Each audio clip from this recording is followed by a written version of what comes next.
समय के साथ विज्ञान ने बहुत तरक्की की। वैज्ञानिकों ने बहुत सारी खोजों के साथ साथ एक ऐसी खोज भी की जिससे किसी भी इंसान को हो रहे दर्द को यूनिट में नापा जा सके। जैसे बुखार को डिग्री फ़ारेनहाइट में नापते हैं, वजन को किलो में नापते हैं, उसी तरह से दर्द को डोल में नापते हैं। वैज्ञानिकों ने बहुत एक्सपेरिमेंट किए, अलग अलग लोगों पर अलग अलग प्रकार से उनको दर्द देकर उससे उत्पन्न होने वाले दर्द को उन्होंने नापना चालू किया। काफी सारे एक्सपेरिमेंट्स के बाद रिसर्च करने वालों ने एक निष्कर्ष निकाला कि एक इंसान मैक्सिमम 45 डोल यूनिट का दर्द सहन कर सकता है।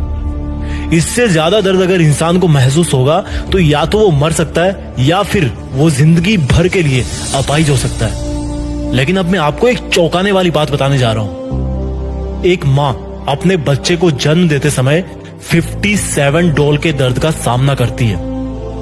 यह दर्द उतना होता है जितना किसी इंसान को उसकी 20 हड्डी एक साथ टूट जाने पर होता है। 57 डोल का दर्द किसी भी इंसान की जिंदगी में सबसे दर्दनाक और रिस्की काम होता है। एक माँ कितनी स्ट्रांग होती है और अपने बच्चे की जिंदगी के लिए कितना दर्द उठा सकती है, ये बात तो वो तभी साबित कर देती है जब उसका बच्चा इस दुनिया में पहली सांस भी नहीं लेता। माँ के हाथ में भले चूड़ियां होती है, लेकिन उसकी हिम्मत के बराबर इस दुनिया में आज तक कोई दूसरी हिम्मत पैदा नहीं हुई। साइंस तो ये भी कहती है कि गीली लकड़ियों से आग जलाना बहुत मुश्किल होता है, लेकिन मैंने देखा है मेरी माँ को गीली लकड़ियों से चूल्हा जला के हर मौसम में उस पे मेरे लिए रोटी बनाते हुए। ताजुब होता है रसोई के भारी भरकम धुआं से भी अपने बच्चों के सपनों को कितना साफ साफ देख लेती है माँ। जाने किस मिट्टी के हाथ बने हैं उसके, जो तवे पे उंगलियां जलने के बाद भी इतना टेस्टी खाना बना लेती है।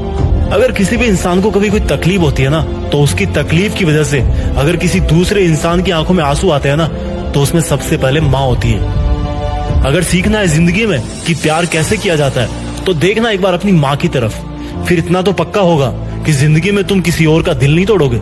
अगर सीखना है जिंदगी में कि किसी की फिक्र कैसे की जाती है, तो अपनी माँ को तब देखना जब तुम कभी घर आने में थोड़ी सी देरी कर दो, और वो तब भी तुम्हें खाना खिला करके खाना खाती है। अगर तुम्हें लगता है ना कि मैं डेली डेली एक ही काम करके थक जाता हूँ, बोर हो जाता हूँ, तो यार एक बार देखना अपनी माँ की तरफ, जब वो एक सुपर ह्यूमन की तरह घर में हमेशा सबसे पहले उठती है। एक चीज का तुम अपनी जिंदगी में जरूर सामना करोगे। देखना, जब तुम बहुत बड़े इंसान बन जाओगे तब तुम्हें चाहने वालों की कोई कमी नहीं होगी। उसके साथ साथ तुमसे जलने वाले और नफरत करने वाले भी बहुत होंगे। लेकिन एक माँ वो इंसान है जो तुम्हारे साथ तब भी रहेगी जब तुम हार जाओगे, और वो तुम्हारी फिक्र तब भी करेगी जब तुम बहुत बड़े इंसान बन जाओगे।